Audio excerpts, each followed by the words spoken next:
Guess where we decided to celebrate New Year's Eve this time? We chose Brazil as the country to ring in 2026. And it turned out to be a very fun and memorable choice. I've never been to Brazil before, and I was a little bit worried heading into this trip because of all the safety concerns that I've heard from my friends and from just like general public. But I think it turned out to be much safer than I was anticipating. Brazil is a beautiful country, and honestly, there's so much to see, so much to explore, and I would love to walk you through our trip. Hey guys, my name is Paulina, if this is your first time meeting me, and this is my first video of 2026. Today I want to cover 3 stops that we did in Brazil. First, my fiance and I flew into Sao Paulo, where we spent 2 nights, and then we went from there to Rio, where we spent 4 days and ended up celebrating New Year's Eve there as well.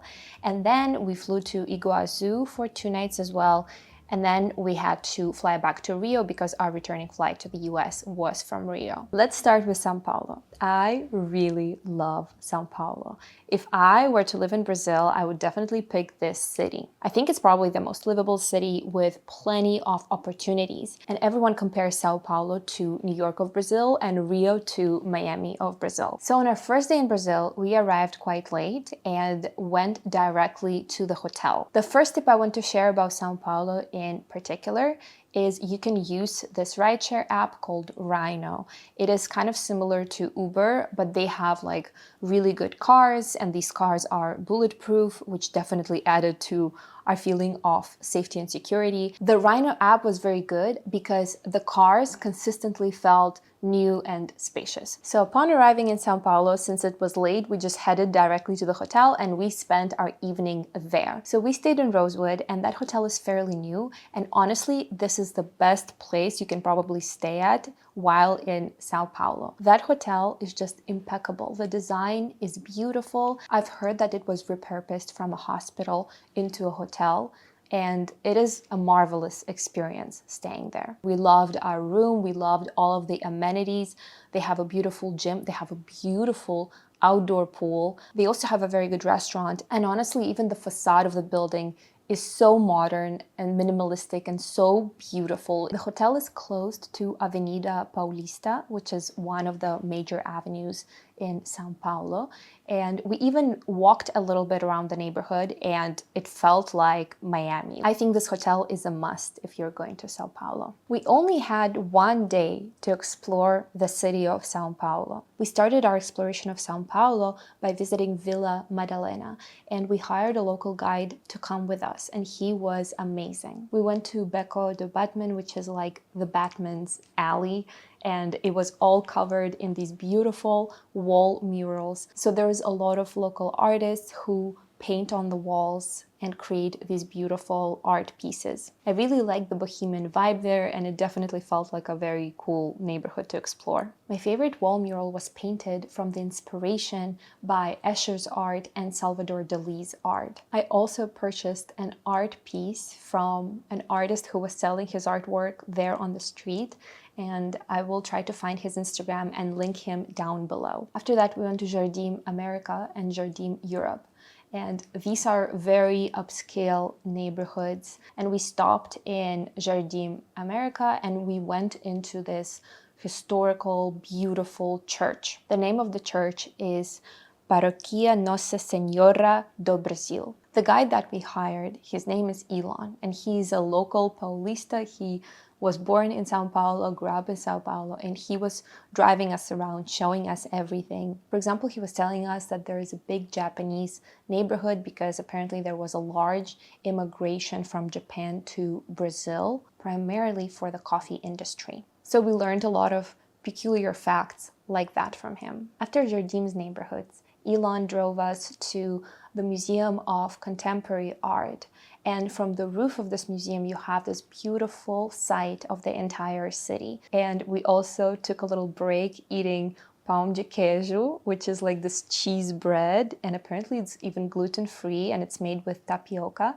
And I love pão de queijo. Like, I was eating it so much on this trip. I was literally like devouring at least 10 every single day. And then Elon dropped us off for lunch. We had lunch at this meat-heavy restaurant. For the rest of the day, we were just enjoying our hotel. We were enjoying chilling by the pool and eating at the restaurant. And then the following day, all we did is just walked around the neighborhood, and then we flew to Rio. Before I dive into talking about Rio, I want to talk a little bit about food in Brazil. I personally had 3 favorites. Pão de queijo, which I just told you about. I also really loved acai bowls. I had so many acai bowls on this trip. And my third one was local fruits. Brazil offers so many amazing fresh fruits. Everywhere we went, we saw massive jackfruits growing on the trees. I've never seen so many jackfruits in my life. The breakfast buffets would usually have amazing fresh fruit selections. But for me as a vegetarian in Brazil, that was honestly about it. I'm not sure if I enjoyed other food that much because I think it was tailored more to people who love meat and fish. So the afternoon that we arrived to Rio, we went directly to the hotel. We stayed at Fairmont in Copacabana, and King and I were kind of tired, so we just spent the whole evening chilling in our hotel room. But the following day, our adventure officially started. Rio has so many things to offer. There is so much that you can do. It's honestly amazing. My family also flew into Rio, so we were there all together. And we all stayed in Copacabana, which was a great choice for New Year's Eve. Okay guys, I want to walk you through the activities that we did in Rio, ranking them from our favorite to our least favorite. And the best thing that we unanimously agree on is that the helicopter ride is a must if you're visiting Rio. Rio has incredible landscape. It honestly feels like you are in paradise, like paradise on earth. It is mind-blowing. The landscape of Rio has these beautiful, dramatic hills and mountains. Some of them are literally giant monolithic rocks, and all of them are covered with this luscious jungle forest. There are also beautiful beaches, and then you have the ocean right in front of you. Rio is probably one of the most beautiful cities I have ever seen. That's why helicopter ride is a must. You need to see it from the helicopter. And seeing the statue of Christ Redeemer on this enormous rock with these cliff-like edges, that was also something else. You can do the helicopter ride from the Sugarloaf Mountain. The second activity I'm going to talk about is our New Year's Eve. That was also a sight to remember probably forever. We were watching the fireworks from our balcony in the hotel, and it had the view overlooking the beach, and we saw over 2 million people on the beach wearing white. I've never seen so many people like that right in front of my eyes. It was just also incredible. And the fireworks were something else. They were absolutely breathtaking, and there was this incredible energy in the city. If you get a chance to celebrate your New Year's Eve like that, I highly, highly recommend it. The next activity that was our favorite is the hike at Pedra Bonita. This hike is not that hard. It's honestly quite easy. It takes around 2 hours total, but the views at the very end are absolutely incredible. From the top, you can see favela Rocinha, which I'm going to talk about in the second. You also have the beautiful view of the ocean. You also can see the nearby monolithic rock that's right next to the beach. And on the other side, you also get to see the neighborhood of Barra, with the beach stretching into the horizon. At the bottom of the hike, you can have some acai and some pão de queijo. And if you want to, you can go paragliding as well. Some of the things that are a must is sunscreen, mosquito repellent, and water. The next experience that we chose to participate in, which was one of the most curious ones on this trip, was we visited favela Rocinha. We went there with a Russian guide and with a local guide who lives there. And I was very hesitant before deciding to join my family and my fiance. I've heard a lot of mixed opinions about the safety in favelas if you are not local to the favela. It turned out to be a very interesting experience. We went inside favela Rocinha, and it's honestly structured like a labyrinth. So if you're not going there with a local person, it's very likely you can get lost. There are a lot of staircases, a lot of side streets, and it's very hard to know where you're going. We visited some local art galleries, and then we also went onto a rooftop where local children were dancing capoeira and teaching us how to dance capoeira. While we were in the favela, we were always mindful in terms of taking pictures or using our phones because we wanted to respect the residents, so it is highly discouraged to take photos or videos when you are on a tour like that. So other things that we did, we went to the Sugarloaf Mountain. There is a gondola that brings you up the mountain and you can enjoy stunning views from there. Another thing we did is we went to Christ the Redeemer, of course. I was amazed with that architectural marvel. It is honestly amazing, and of course any person who is visiting Rio should go and see it for themselves. There is a tram that takes you up, but you can also hike up if you choose to. And some of the activities that were very controversial among our group, like some people enjoyed them and some people didn't, were Baja boat tour. There's like this little Venice of Rio where people literally live on the water and you can take the boat and navigate the canals, but some of the canals were super smelly, so part of our group really didn't like that.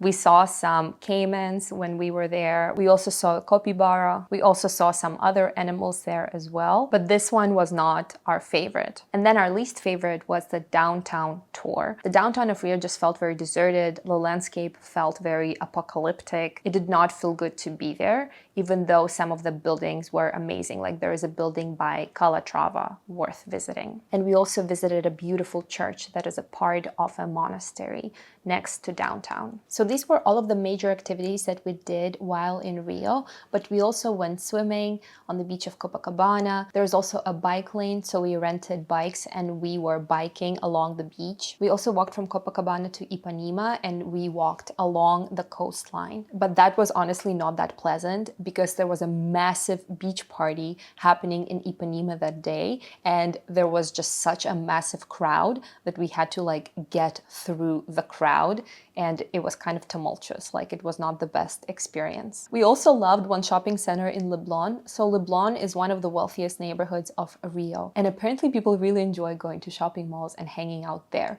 You're not going to see that many people on the street, but you will see plenty of people in a shopping mall. The shopping center in Leblon had a very good Japanese restaurant. It also had a lot of like international brands, and it definitely had the best coffee that I drank while in Brazil. Before I jump to talking about Iguazu Falls, I want to touch again on the topic of safety in Brazil. I was definitely very worried before traveling because I tend to internalize anxiety and then I exaggerate it in my mind. So I decided to take a lot of precaution. I left all of my jewelry back in New York. I bought a fanny pack from On Cloud, this one, and I wore it everywhere in Brazil. I just decided not to attract anyone's attention and just wear something very, very neutral. When we were walking around, when we were on the streets, we would never take our phones out because there's like a lot of petty theft, just like people snatching the phone right out of your hands. And when we were in Sao Paulo or Rio, we would primarily take Ubers everywhere, so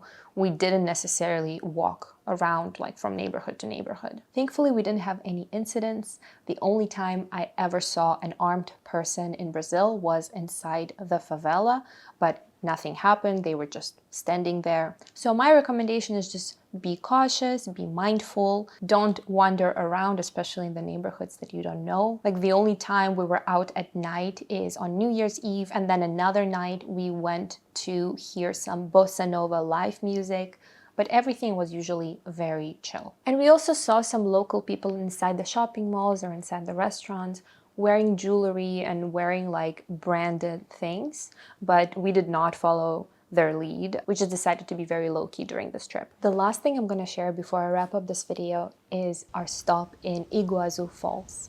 Guys, if you're going to Brazil, this is an absolute must. I feel like my footage from Iguazu Falls deserves a whole another video. I feel like Iguazu Falls is one of the most amazing sights, the most marvelous, magnificent sights I've ever seen in my life.